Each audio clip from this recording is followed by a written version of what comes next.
In today's My Team episode, truly the most unexplainable scenes in the middle of a race as a car is out there driving without an entire front wing.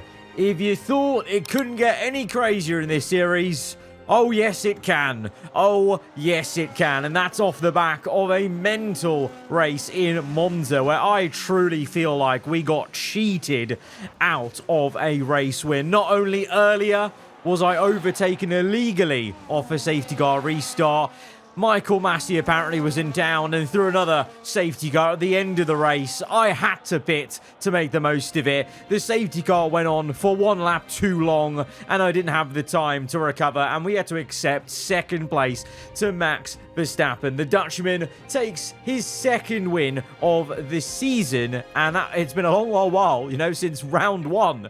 He hasn't won, and it's been, a very up and down season for him, let's say, with some lows there of Canada and Austria, but he's back to highs, he's back to some real form, and he's back in the driving seat of this Drivers' World Championship as we entered the last third of this season, amazingly. And due to how popular the livery seemed to be last time out, and really honestly the bittersweet taste in my mouth of coming second place in this livery, the silk cut livery at Monza, we're going to carry it on for one more episode.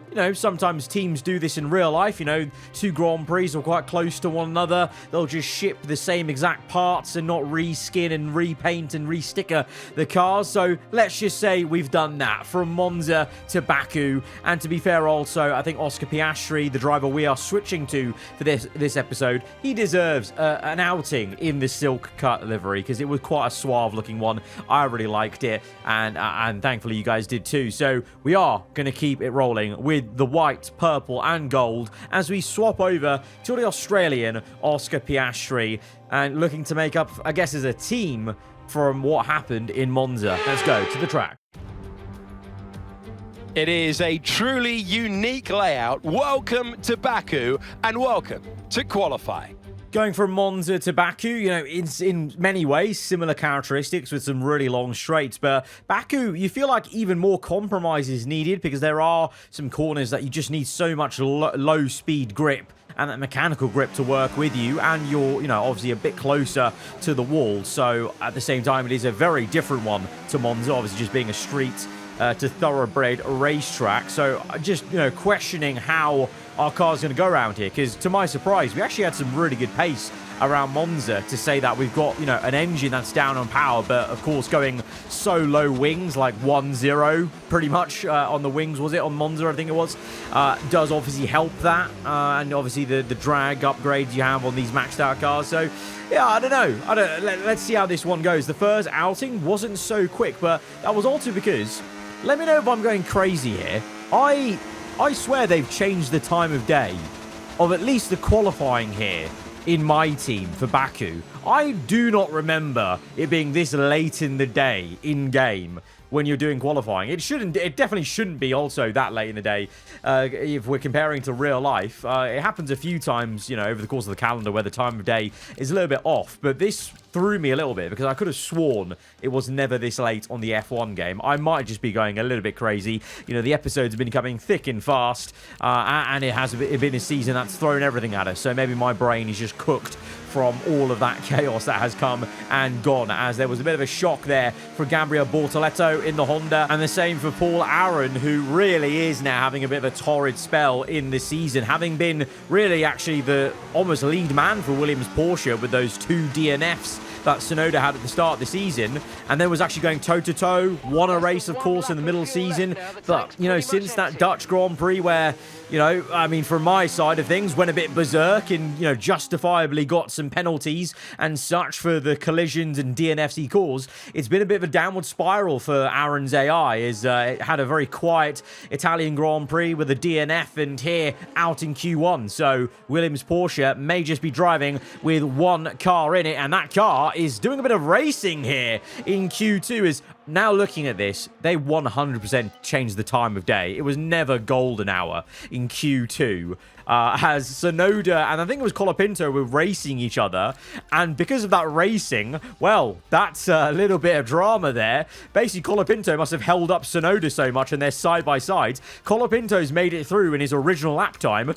Sonoda went slower, so Williams Porsche are going to be so annoyed over at Red Bull Ford because Colapinto and Sonoda going side by side there basically kick them out in Q2. So that's another twist in the tail here.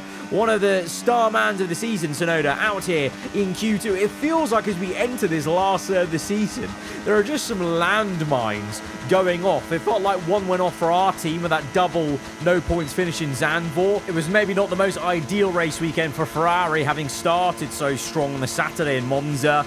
Of course, now Sonoda, having just been on the podium, is now off it and is out in Q2. And things seem to be going the way of Verstappen, you know. Had a decent enough home Grand Prix, recovering well. Won the last race, leading the championship at this point and looking strong as we run to the line with only one lap in Q3 because we burned the second set of soft tires in Q1 getting through. And I thought that was a pretty good effort, but it's only enough for P7. And clearly, the car is just not looking that amazingly quick, at least in these weird, very dark, gloomy, late-night conditions in Baku qualifying, as we're 7 and 8. And the man of the hour, Verstappen, leading the championship, off a win. He's on pole by nearly half a second. If that's not worrying, I don't know what is. All the signs are pointing to the momentum is with this man right there on pole. Let's go to the grid. A warm welcome to you from Azadlik Square, heart of Baku, and home, of course, of the Azerbaijan Grand Prix. With high speeds, tight corners, and few runoff zones, many are expecting a safety car here today. So our drivers will have to stay very much on their toes and hopefully out of the barriers. Max Verstappen put in a fantastic lap yesterday and he'll start from pole position. And Liam Lawson completes the front row. Considering the rest of the grid, we have Albon, Ocon, Carlos Sainz and Piastri, Antonelli, Colapinto, Doohan and Yuki Tsunoda, Pepe Marti, Norris, Jack Crawford and Martins, O'Sullivan, Aaron, Zane Maloney and Pierre Gasly, Bortoletto, Stroll, Barnard and Nikola Zolov completes the grid. Now, it's almost time for lights out, so let's go down to the track. Well, we welcome you to the broadcast. It's going to be some race today. First of all, introductions. I'm Alex Jakes. Alongside me for this one, Anthony Davidson. Well, they say you're only as good as your last race. And on evidence there, that was very good indeed. How do they carry that form through to today? You've done it once, can you do it again? But, you know, if you start believing in yourself and the confidence starts to build, that inner confidence is what you need. And you can carry that through to future races, including this one, and you set that ball rolling. That's the critical thing that they're looking for here. And I believe if you've got that first race win or a win at any stage, it can start to roll with you in a good way. Right, thankfully for us, there's not going to be any funny business with the time of day on race day. It's looking pretty normal, and it's looking all nice and sunny. No rain in sight. And what is a bit peculiar, though, is I think all of us have chosen to start on the hard compound of tyre. I did kind of think about swapping to mediums just to be a bit different compared to everyone on hards, but I think it's clear everyone's going for the same strategy of going hards to mediums, keeping yourself flexible also, because if an early incident happens around here, it might be better to get rid of the hard tyre earlier in the race, maybe, let's say, as we get ready to go to 5 red lights. Verstappen, the championship leader, on pole, lights out, and we're on the way from 6th and 7th as we gain 1 position due to Norris having a grid penalty of some kind. Lawson down the inside of Albon might get up into 2nd place as the Honda shows some glimmers of improvements as we go down the inside of Sainz. We've overcooked it! Oh my God! We just narrowly missed Esteban Ocon's rear end. We've had to take it down the escape road, and there's something about Baku and driving as Oscar Piastri. Oh dear, we've embodied the Australian from earlier this year in 2025, and we've absolutely bottled it into the runoff there. We're last place, last. if qualifying was already difficult enough. Now we've got it all to do as we dive back down the inside of Taylor Barnard in the Audi to just get up into 21st place. This is not the start we wanted in the silk cut livery. That came at us in a flash. Like, I didn't even clock that we were getting that close to Ocon, and then all of a sudden, I'm panicking here. I need to go straight on down that runoff area, or I'm going to take him out and break my front wing and probably get a penalty. So it was quick thinking from yours truly, but obviously it wasn't ideal. I'd rather not, but it was either that or actually causing an incident and probably being in worse trouble than we are now. At least our car is intact, no damage, no penalty, and we can just live to fight for a couple of more laps. But now we're in company of Bortoletto. He's another man who's probably annoyed where he is as Verstappen sets a purple. Honestly, in a really bad way, it's feeling like everything is going the way of the Dutchman at the moment in this series as we go into turn one. Big incident at turn one. 4, 5 cars pile up at the apex, and there's a red flag. We've taken avoiding action, and we may have gained 3 position. I hope we can keep those positions. We gained about 5 places there, but oh, that's the replay then. It all happens so quickly. Here's the slow-mo. Oh, so we actually did make contact with Ocon. I locked my front left and we grazed his diffuser.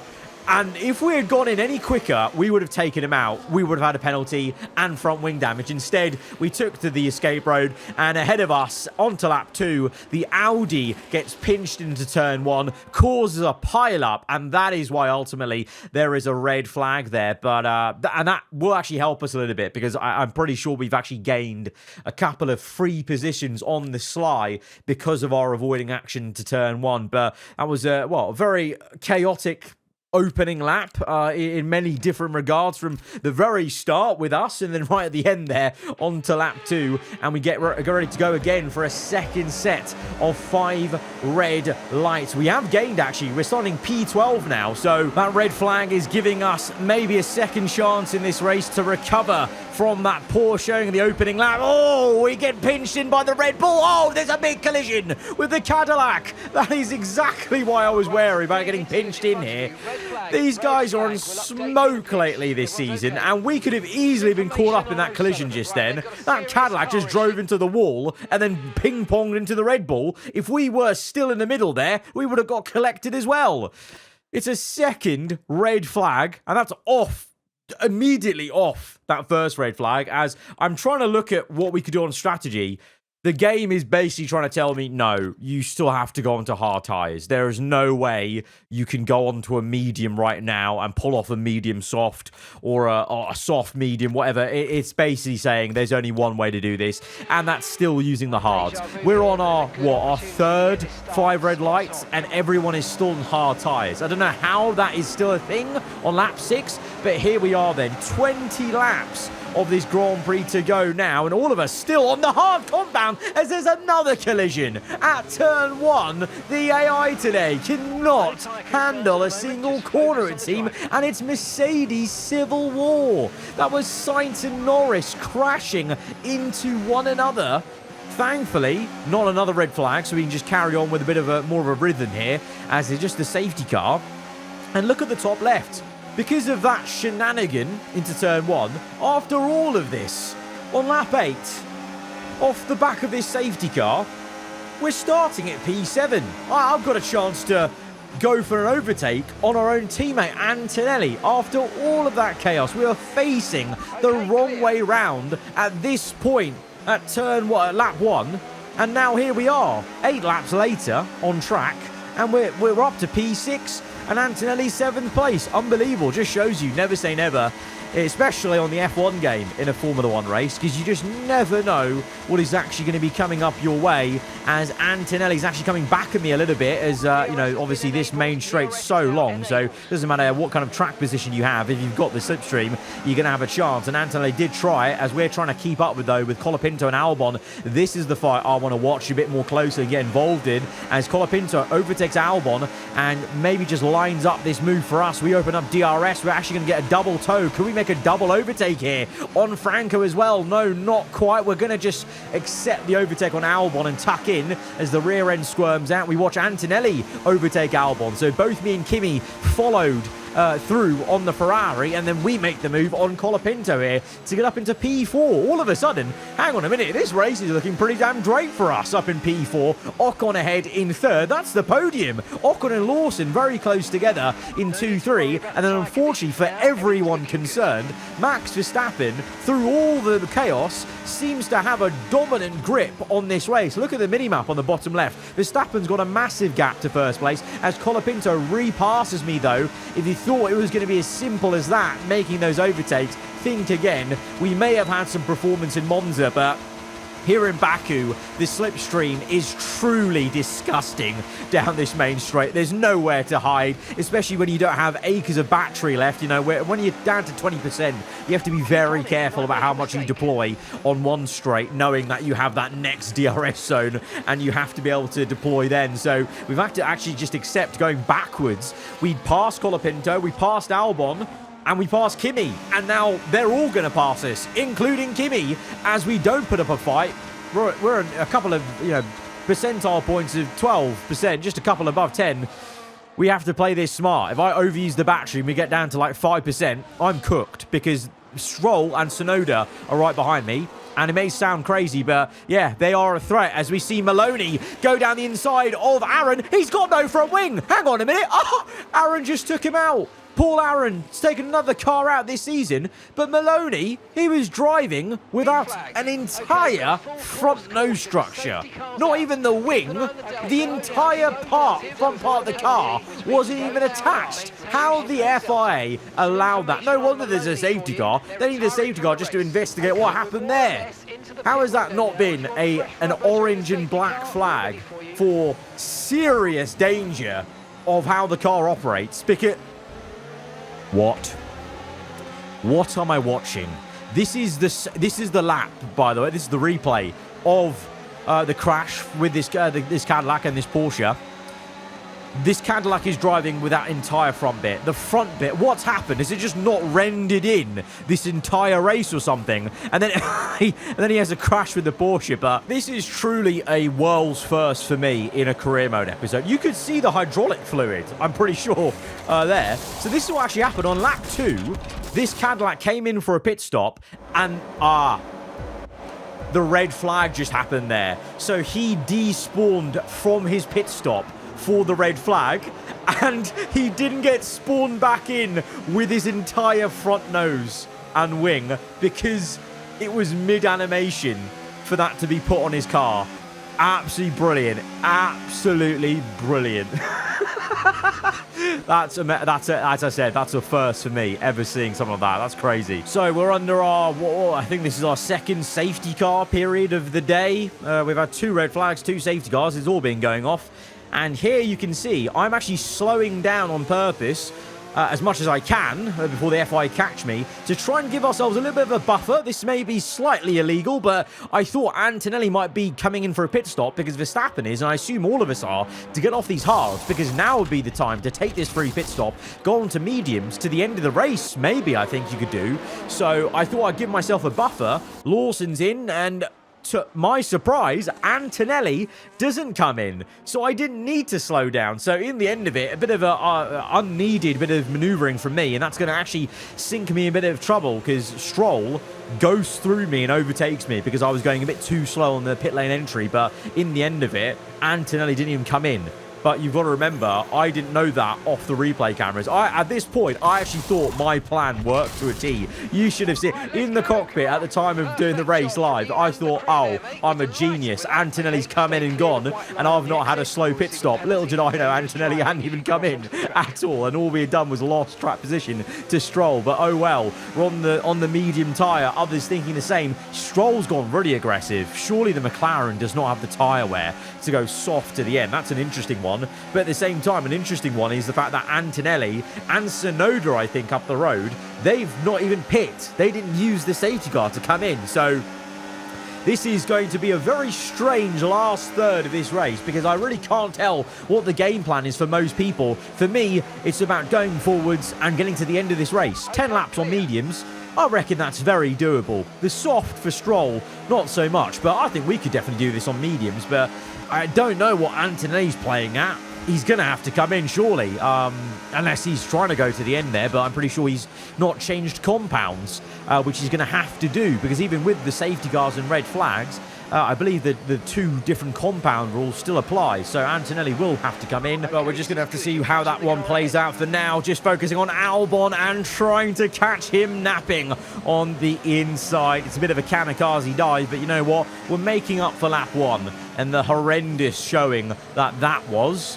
And we're trying to make some ballsy moves at the very corner that Piastri in real life had an absolute mare at in the 2025 Azerbaijan Grand Prix. So 2 amazing overtakes on the inside there. I think you'll hopefully agree. And I think we've vindicated our driver here in the series, at least, and vindicated ourselves from lap 1, as Colapinto will come back at me a little bit. We'll give him the squeeze ahead of us. Tsunoda gets overtaken by Ocon in the Ferrari, trying to stick with them. Colapinto really frustrating us though, and the Red Bull's actually got some decent speed, and he repasses us for 6th place. Not for the first time that he's re-overtaken us, but there's always that ebb and flow around Baku sometimes. I feel like it's one of those races you never truly know where you're going to be until the very last lap, the last sector, because that's how late an overtake can happen at this venue in real life and in the game. We've seen it in real life plenty of times as well, so we'll just have to stick with it as Colapinto ahead, getting held up a little bit by Tsunoda, and Ocon getting away. Oh no! Oh, what?